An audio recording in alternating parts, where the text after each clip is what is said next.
Welcome. Thank you very much for the lovely presentation. And welcome to the discussion of Afrofuturism, the decolonization of future. I think we're just checking a final few technical things.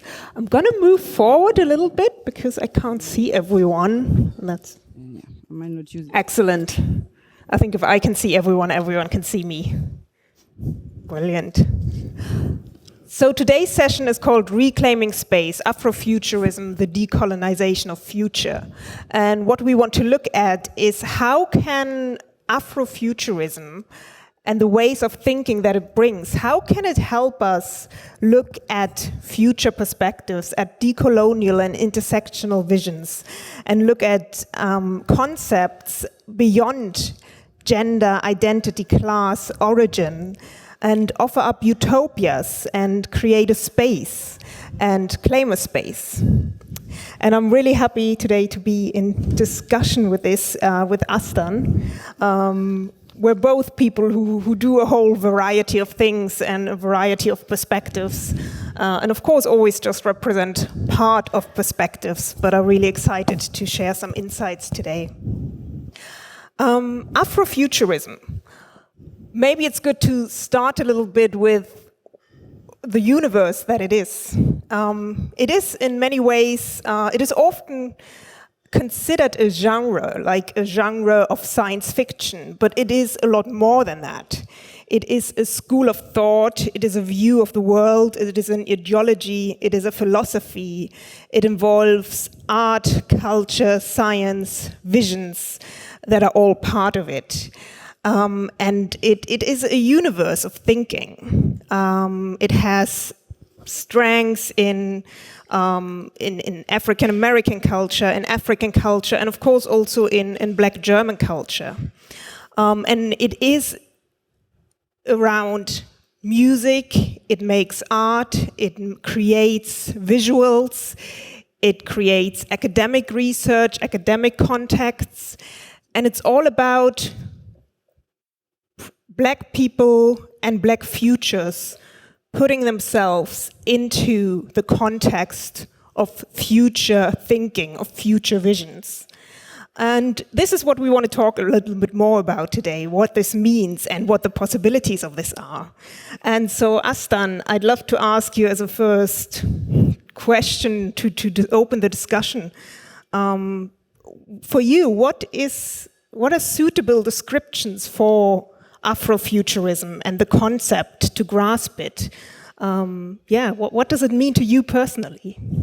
So, as you beautifully said before, Afrofuturism is definitely a cultural genre that we find in science fiction, but also music, movies, and it can also become political also sometimes.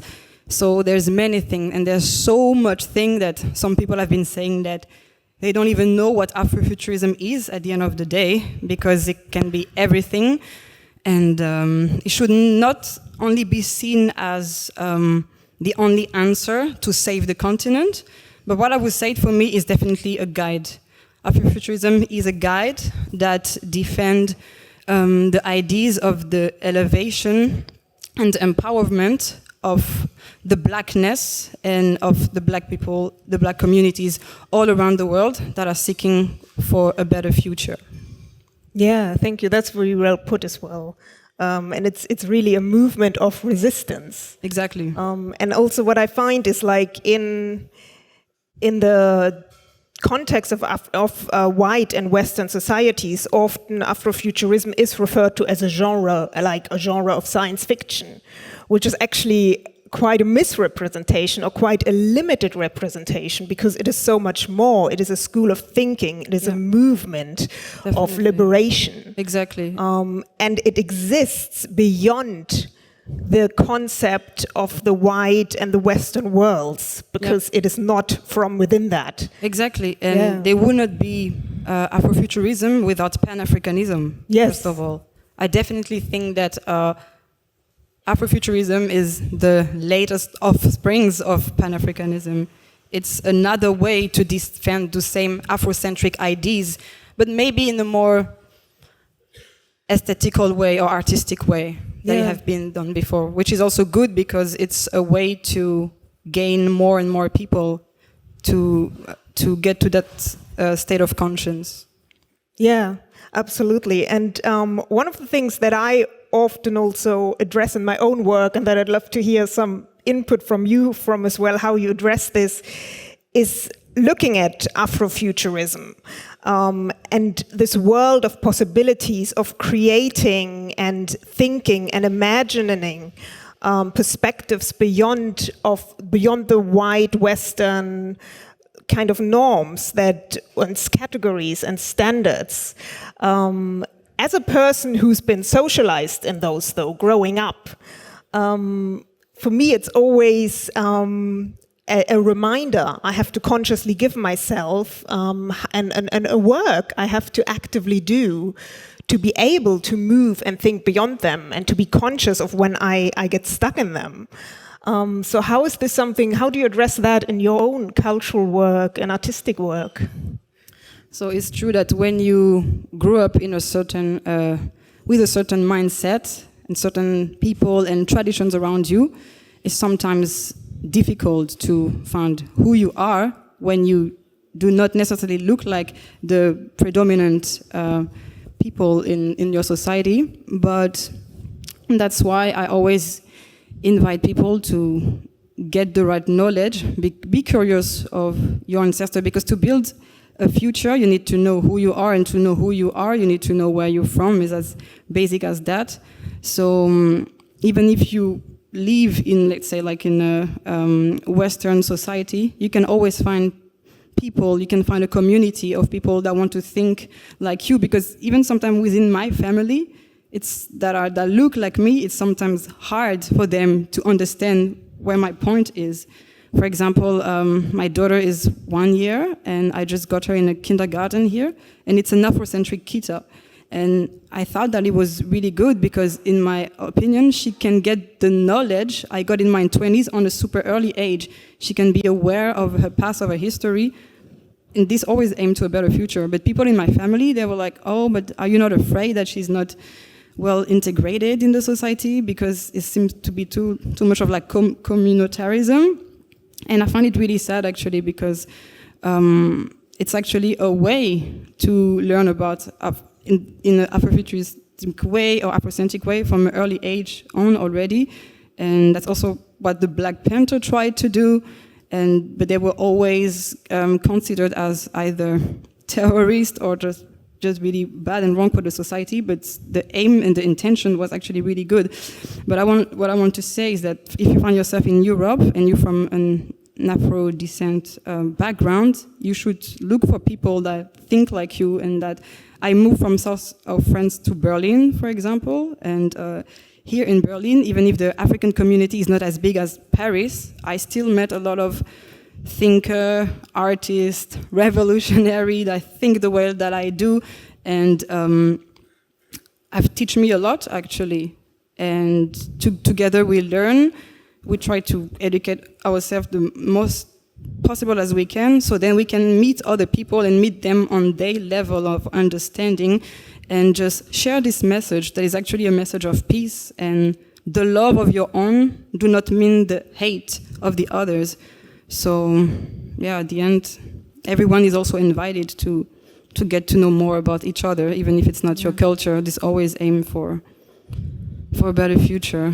So yeah, it is sometimes hard to go to this decolonial process, but it's possible with the right community, I would say. Anywhere, doesn't matter where you are in the world. Yeah, thank you. That's very well put. Are we getting? Thank you. Just getting a new mic.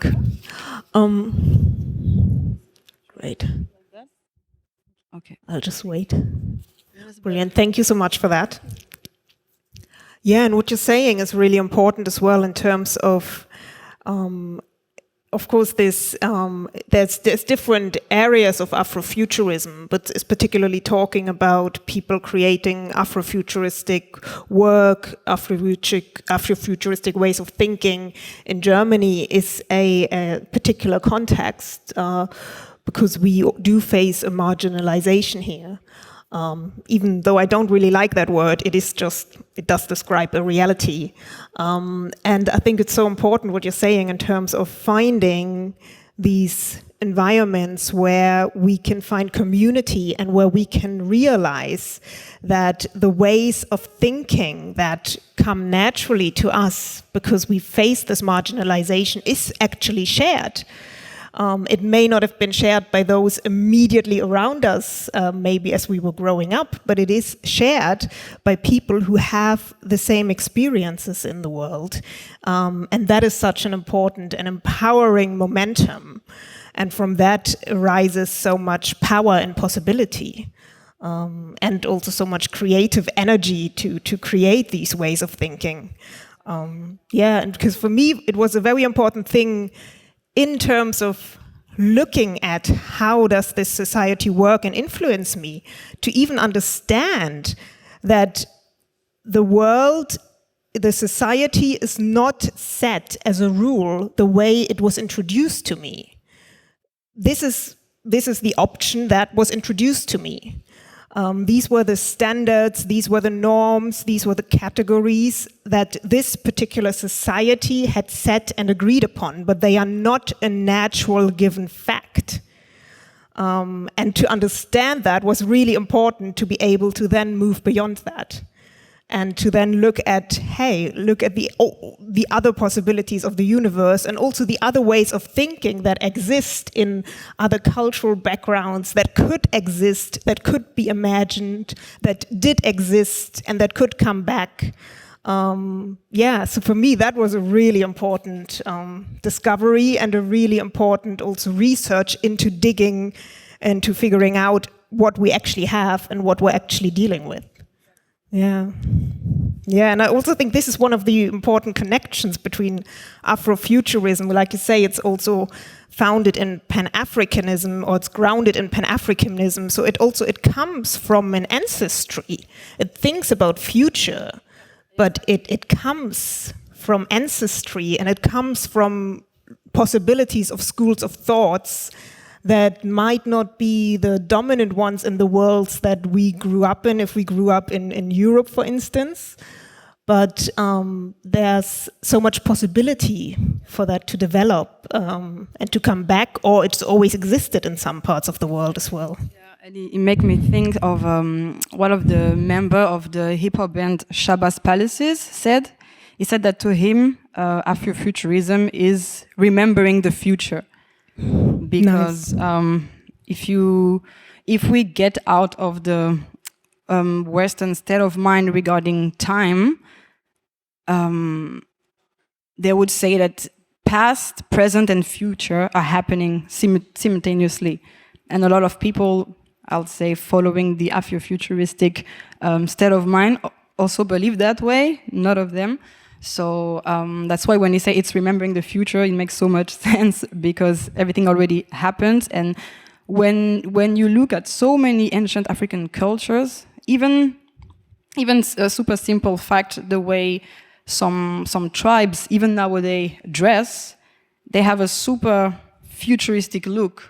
In the jewel they use, in the hairstyle, and you're like, oh my god. Even Star Wars got inspired by so many African hairstyle for the Princess Amidala and Princess Leia too.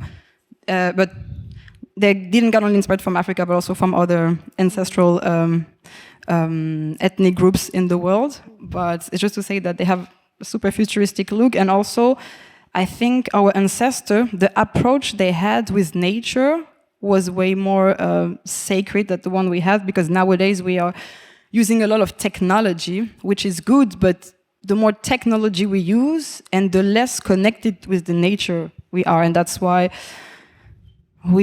so many climate things are happening because of the way we are handling this planet. But back like centuries and centuries before, they were really, really connected to the earth. And we might go back to this at some point.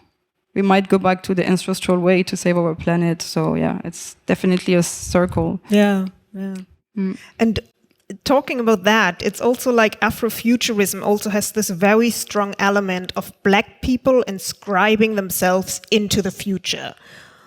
especially as people who were often in the way that at least the Western and the dominant world sees it, weren't left to be in charge of their own storytelling. In their own ways, they very much were, but the Western canon didn't acknowledge that as a way of history keeping and storytelling.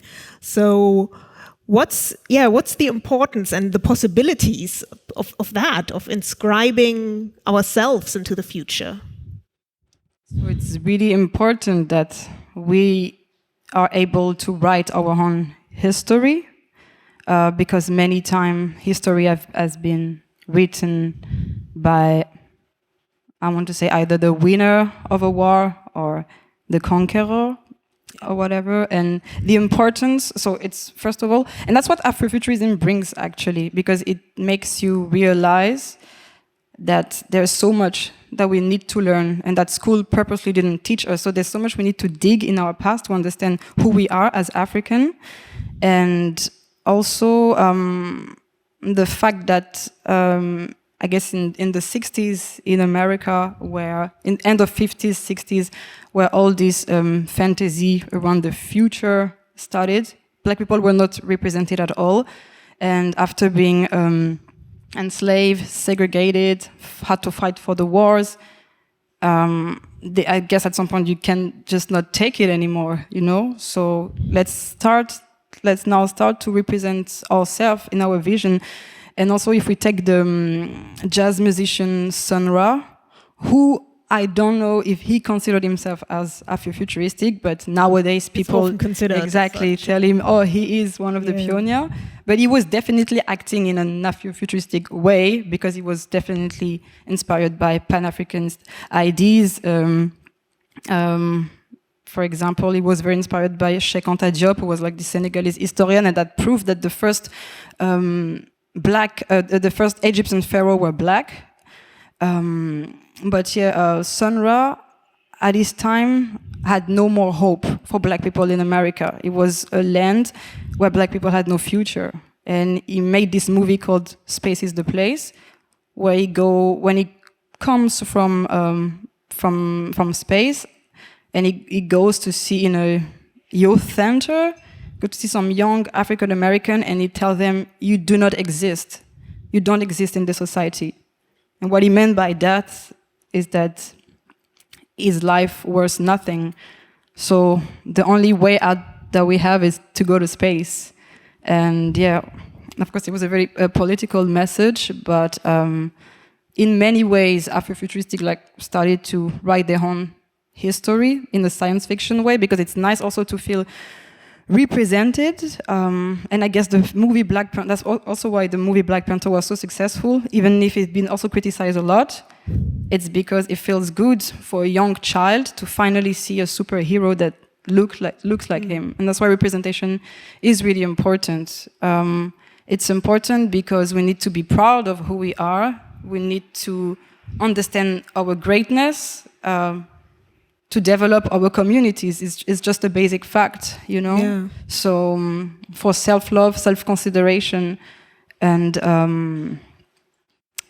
that's why it's important. And I guess also from what you're saying, one of the possibilities so much in Afrofuturism is also, at least sometimes it's what happens, especially the ones where it's thinking about going to space, about starting from fresh. There's so much potential in that, because it frees us of this weight that we're coming with. Exactly like my question earlier on, how can we actually let go of all these ideas that have already been implanted into us? And these ideas of, hey, we're traveling to a new planet, we're traveling to space. There's always this metaphorical idea in that of we could start, and by letting go everything that has so far influenced our thinking and opening up to the possibility of growing from start and growing new ideas, or rediscovering old ideas as well. Exactly. It's just a continuity. Yeah. Afrofuturism has always been there. Probably it had other names, but we are just continuing the work that our great role models before her have started. And and there's so many other concepts in terms of gender, in terms of sexual orientation, in terms of talking about class and origin and what these mean, that like have a very specific meaning, again, in white and Western societies. And like, what are the possibilities for you of that, of like Afrofuturism in a way, not just for our blackness, empowering us, but also for, in terms of moving beyond so many other concepts and constructs and opening up these worlds, or reopening these actual worlds. Yeah, that's a very, very interesting point, actually. And when we look at African spirituality, so let's say what was in Africa before Islam and Christianism, even though this is a complicated topic because some people said that Islam and Christianism were inspired by the ancient Egyptian culture, so it would mean that it comes from Africa. But let's say nowadays, African people, before being Muslim or Christians, they were practicing African spirituality. For example, in Benin, we can take the example of Vodou. And in Vodou, they have a god that one of their name is Nana Baruku, and this is the cosmic grandmother of the universe, and this being is transgender. This being is a woman and is a man at the same time. And we found a lot of androgyne gods in the African spirituality. And also amongst the Native Americans, they had a lot of admiration for people that were transgender or androgyne. They saw those persons as gifted because they had the ability to see the world through the eyes of a man and of a woman. So, and it was particularly skillful to be able to do that. Exactly. It was definitely a gift from God. And so it really means that all this ancient culture were way ahead in terms of what we have now. And I think how Afrofuturism can help us in the question of gender is once again by getting the right knowledge about African spirituality and the practice of our ancestors, what they were doing, how they saw the world. It could help us so much, because to me, it makes so much sense that God is androgyne. You know, sometimes we hear like God is a white man or God is a black woman, but why God wouldn't be everything? Because that's what we are, we men and we are women, and we all have feminine and masculine energy within us. So it makes so much sense that God is all of that, because we are at the image of our God. So it can really help and free a lot of people from their suffering, to understand that what was before the revealed religions say something totally different than what we hear nowadays. Yeah, thank you so much for these insights. And we do want to give a chance, if there are any questions in the room, to also open it up to questions.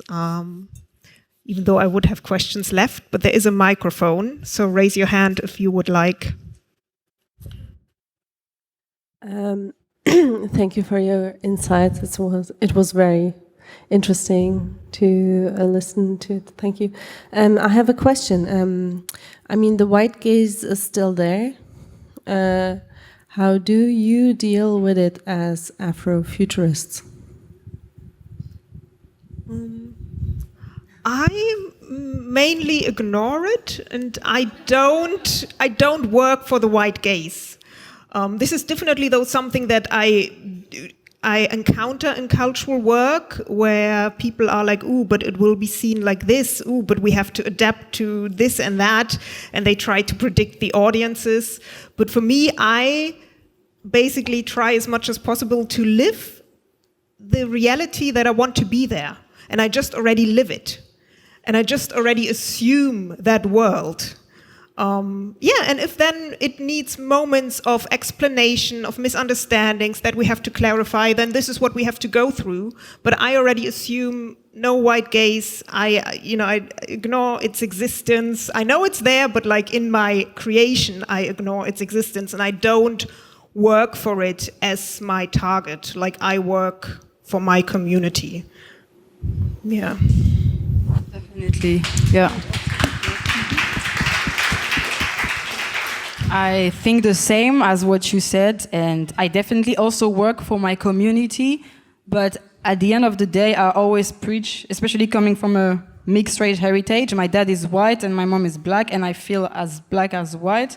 So I really hope, and I really preach for a universal world. So what I hope one day is that all this knowledge that we share can, of course, get out of the community, and that other people, no matter what their background are, but that they come and they learn, and I should also learn about them. We should all learn about each other, because ignorance is something very, very dangerous that has caused a lot of pain and a lot of damage. So if we could stop being ignorant and just learn about each other, that would be a better place to live, of course. So yeah.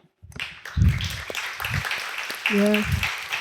And maybe to add, when I say my community, it doesn't need to mean just black community. It's like my community of thinking, my school of thought. Like, yeah, if we're in that together, then we can create together. Yeah.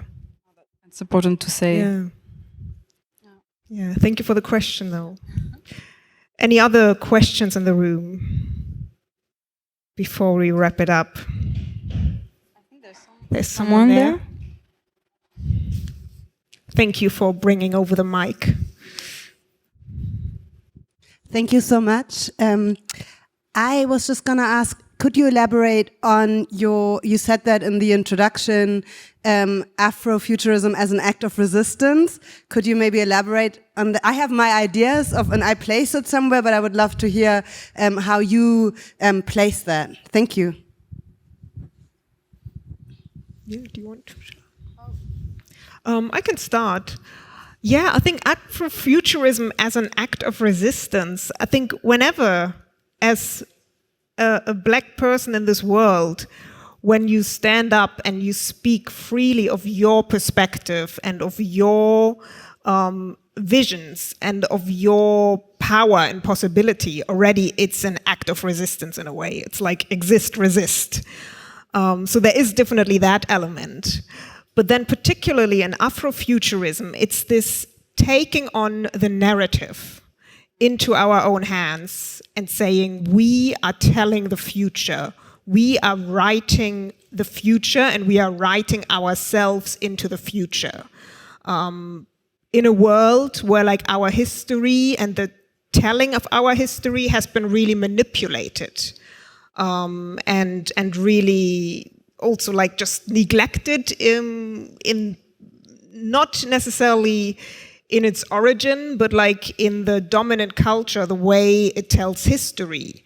A lot of actual black history gets very distorted because it has a completely different way of existing and being passed on. And I think alone taking that power back into our hands and saying, we are doing this now and we are rediscovering it. And we are finding these answers and we are creating this work and we are connecting to roots and ancestors, as well as figuring out what this means for the present and for the future. Doing that is an act of resistance in a world where we've been told not to do that. Yeah. I would not have said better. You say it well. Yeah, but thanks also for the question. I think there's one more if we have time. Oh, two more actually. Yeah. I worked as a physiotherapist, and from my perspective, it looked like, especially we people here in the Western world, are missing somehow female abilities. So my question to you is, does it feel like, or do you think like, Afrofuturism is about focusing on your female abilities and your female core? That's a question I'm taking with me for years now. And yeah, I'm really interested to hear your answer.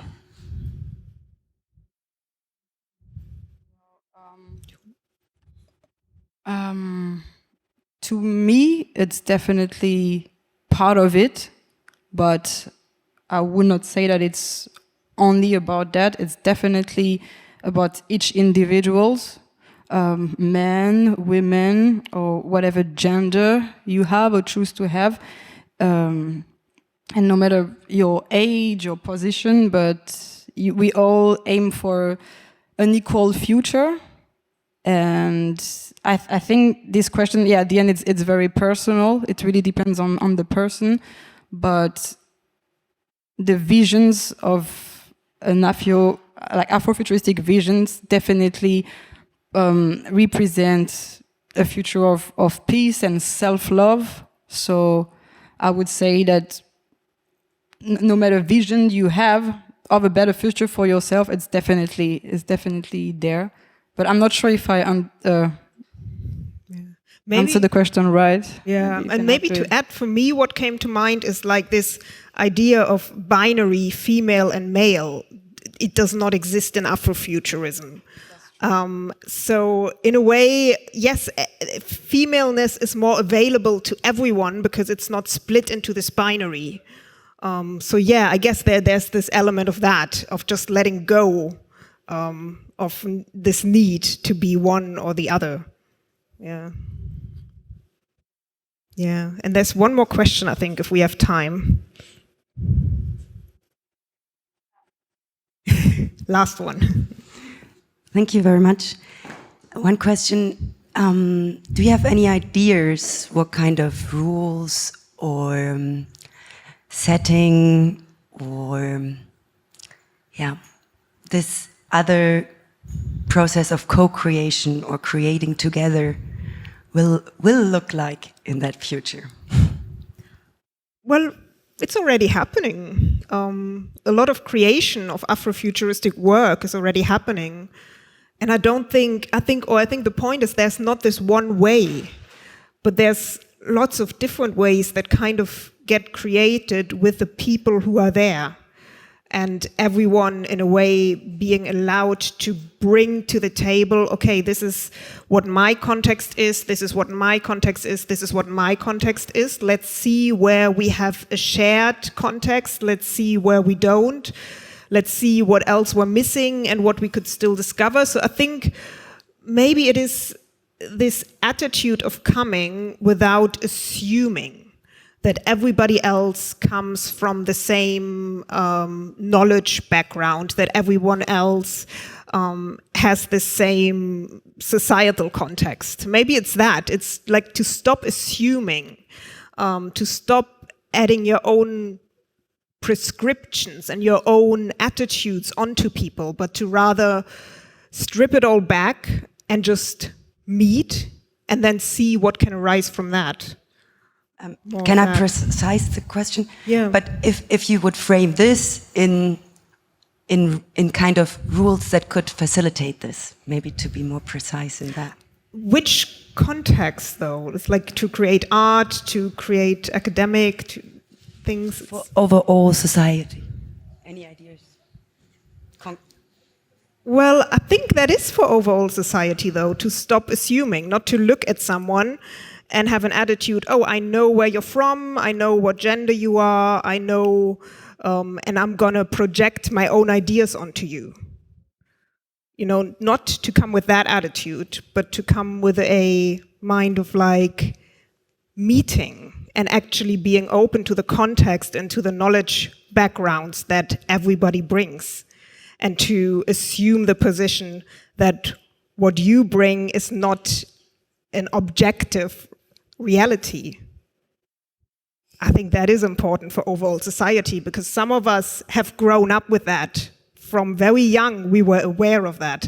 I make an experience, but the world is telling me, I've never made that experience, so what is this?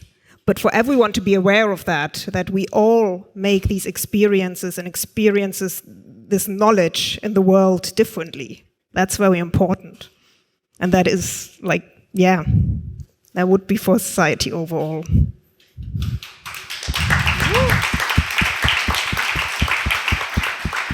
But you still wanted to... I don't know. There's a question, actually. Okay. Yeah. Oh, so many more questions. I don't know if we have time for more questions, unfortunately. Habe ich ein Mikrofon? Yeah, we have a little bit over time. I'm very sorry, but maybe Astan and Tessa have the time to answer some question afterwards, but we have to sadly wrap it up on this stage. Okay.